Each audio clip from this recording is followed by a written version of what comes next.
ಆ ಒಂದು ಕ್ಷಣ. ಲೇಖಕರು ರಾಮಮೂರ್ತಿ ಸೋಮನಹಳ್ಳಿ. ಅಧ್ಯಾಯ ರಾಮರಾಯರ ತಾಳ್ಮೆ ಪರೀಕ್ಷಿಸಬಾರದು. ಈಗ ಶಾಂತ ಚಿತ್ತದಿಂದ ಇದ್ದಾರೆ. ಇದೇ ಸೂಕ್ತ ಸಮಯವೆಂದು ಮೆಲ್ಲಗೆ ಉಸಿರಿದ. ಅವಳು ನಮಗೆಲ್ಲರಿಗೂ ಗೊತ್ತಿರುವ ಹುಡುಗಿ. ರಮೇಶನ ಮಾತು ಕೇಳಿ ಎಲ್ಲರೂ ಆಶ್ಚರ್ಯಚಕಿತರಾದರು. ಏನು, ನಮಗೆ ಗೊತ್ತಿರುವ ಹುಡುಗಿನ? ರಾಯರು ಕೇಳಿದರು. ರಮೇಶ ಸುಜ್ಜಿಯತ್ತ ನೋಡಿದ. ಅವಳ ಮುಖದಲ್ಲಿ ಗಾಬರಿ ಇತ್ತು. ಹೌದು, ಯಾಕೆ ಸುಜ್ಜಿ, ನಿನಗೆ ಗೊತ್ತಿಲ್ವಾ? ಅನಿರೀಕ್ಷಿತವಾದ ರಮೇಶನ ಪ್ರಶ್ನೆಯಿಂದ ವಿಚಲಿತಳಾದಳು.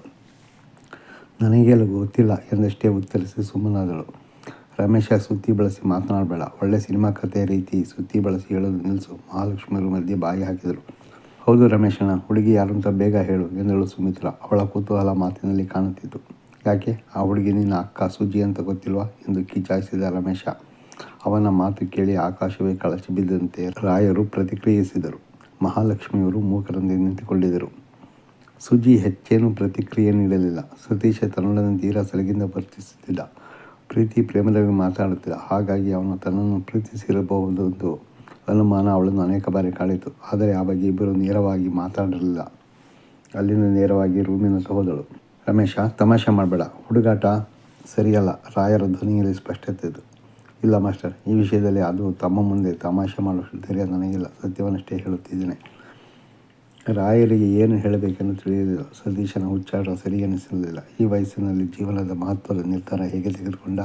ಬುದ್ಧಿ ಬೆಳೆದಿಲ್ಲ, ಮೆಚುರಿಟಿ ಸಾಲದು. ಓದುವಾಗ ಪ್ರೀತಿ ಪ್ರಣಯ, ನನ್ನ ನಂಬಿಕೆಯನ್ನು ಹಾಳು ಮಾಡಿಬಿಟ್ಟ. ತಲೆ ಮೇಲೆ ಕೈ ಹೊತ್ತು ಕುಳಿತರು. ಮಹಾಲಕ್ಷ್ಮಿಯವರು ಅಳುವುದಕ್ಕೆ ಶುರು ಮಾಡಿದರು. ನಾವು ನಿಮ್ಮನ್ನು ಮನೆ ಮಕ್ಕಳ ರೀತಿ ಕಾಣ್ತಿದ್ವಿ. ಈಗ ನೋಡಿದರೆ ಪ್ರೀತಿ ಪ್ರೇಮನಂತೆ. 4-6 ಜನಕ್ಕೆ ಗೊತ್ತಾದರೆ ಹೇಗೆ ತಲೆ ಎತ್ಕೊಂಡು ತಿರುಗಾಡೋದು? ಅಮ್ಮ, ತಾವು ವಿಪರೀತವಾಗಿ ಯೋಚನೆ ಮಾಡ್ತಿದ್ದೀರಿ. ಸತೀಶ ಮತ್ತು ಸುಜ್ಜಿ ವಿಷಯ ಯಾರಿಗೂ ಗೊತ್ತಿಲ್ಲ. ನಿನ್ನೆ ತಾನೇ ನನಗೆ ಹೇಳಿದ್ದೇನೆ. ಸಮಾಧಾನ ಮಾಡಲು ಪ್ರಯತ್ನಿಸಿದ. ರಾಯರು ಪತ್ನಿಯನ್ನು ಉದ್ದೇಶಿಸಿ, ಈ ವಿಷಯದಲ್ಲಿ ಸತೀಶ ಮಾತ್ರ ಎಡವಿದ್ದಾನೆ ಅಂತ ಹೇಳಬೇಡ. ಸುಜ್ಜಿದು ತಪ್ಪಿದೆ. ನಾಟಕ ಹಾಳು ಮೂಳು ಒಂದು ತಿರುಗಿದ್ದಾಳೆ. ಈ ವಿಷಯನ ಮುಚ್ಚಿಟ್ಟಿದ್ದಾಳೆ. ಮಗಳನ್ನು ದೂರಿದರು. ಮಾಸ್ಟರ್, ಸುಜ್ಜಿನ ಬಯೋದ್ರಲ್ಲಿ ಅರ್ಥವಿಲ್ಲ. ಅವಳಿಗೂ ಗೊತ್ತಿಲ್ಲ ಅನಿಸುತ್ತೆ. ನೀವೇ ಕೇಳಿ ಎಂದ ರಮೇಶ. ರಾಯರಿಗೆ ರಮೇಶನ ಮಾತು ಸರಿ ಎನಿಸಿತು.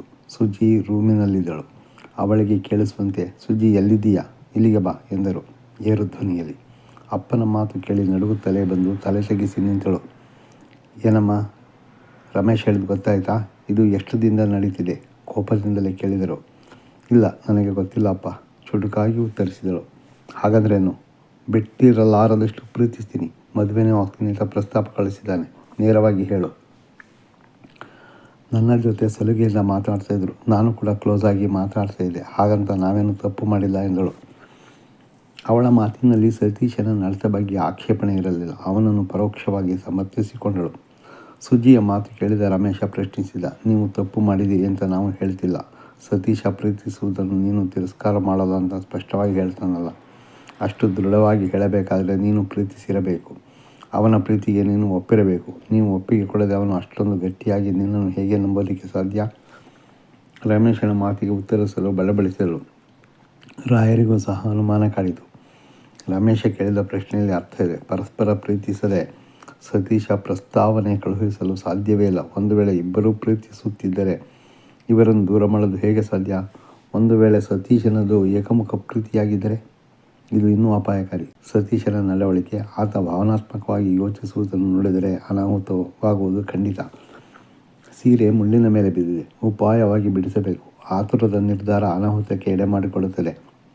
ರಾಯರು ಹೀಗೆ ಮನಸ್ಸಿನಲ್ಲಿ ಯೋಚಿಸಿದರು. ಹಲವಾರು ಯೋಚನೆಗಳು ಬಂದು ಹೋದವು. ಮಗಳನ್ನು ಹತ್ತಿರ ಕರೆದು ಕೂರಿಸಿಕೊಂಡು ಸಮಾಧಾನವಾಗಿ ಹೇಳಿದರು. ಸುಜ್ಜಿ, ಸತ್ಯವನ್ನಷ್ಟೇ ಹೇಳು. ಸತೀಶ ನಿನ್ನನ್ನು ಗಾಢವಾಗಿ ಪ್ರೀತಿಸ್ತಾನ? ನೀನು ಸತೀಶನನ್ನು ಪ್ರೀತಿಸ್ತಾ ಇದ್ದೀಯಾ? ಅವನ ಬಗ್ಗೆ ನಿನ್ನ ಅಭಿಪ್ರಾಯ ಏನು? ಪ್ರೀತಿಯಲ್ಲಿ ಕಾಮದ ವಾಸನೆ ಇರಬಾರದು. ಸುಜ್ಜಿಗೆ ದ್ವಂದ್ವ ಕಾಡಲಾರಂಭಿಸಿತು. ತನಗೆ ಅರಿವಿದ್ದೋ ಅರಿವಿಲ್ಲದೆಯೋ ಅವನ ಮಾತಿಗೆ ಸೋಲುತ್ತಿದ್ದಳು.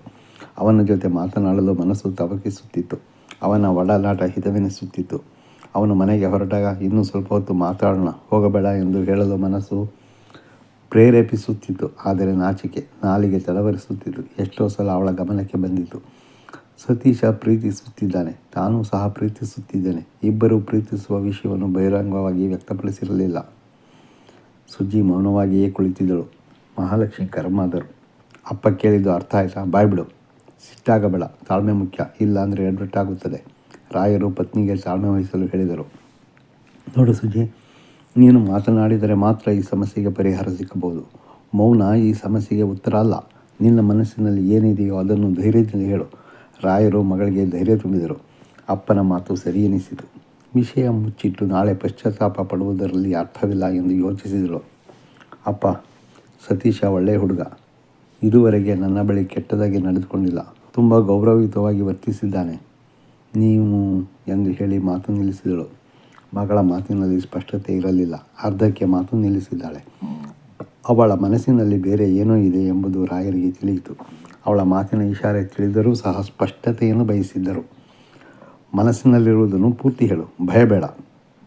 ಹೌದಪ್ಪ, ನೀವು ಒಪ್ಪುವುದಾದರೆ ನಾನು ಸತೀಶನನ್ನು ಮದುವೆ ಆಗ್ತೀನಿ. ಮೌನ ಮುರಿದಳು ಸುಜಿ.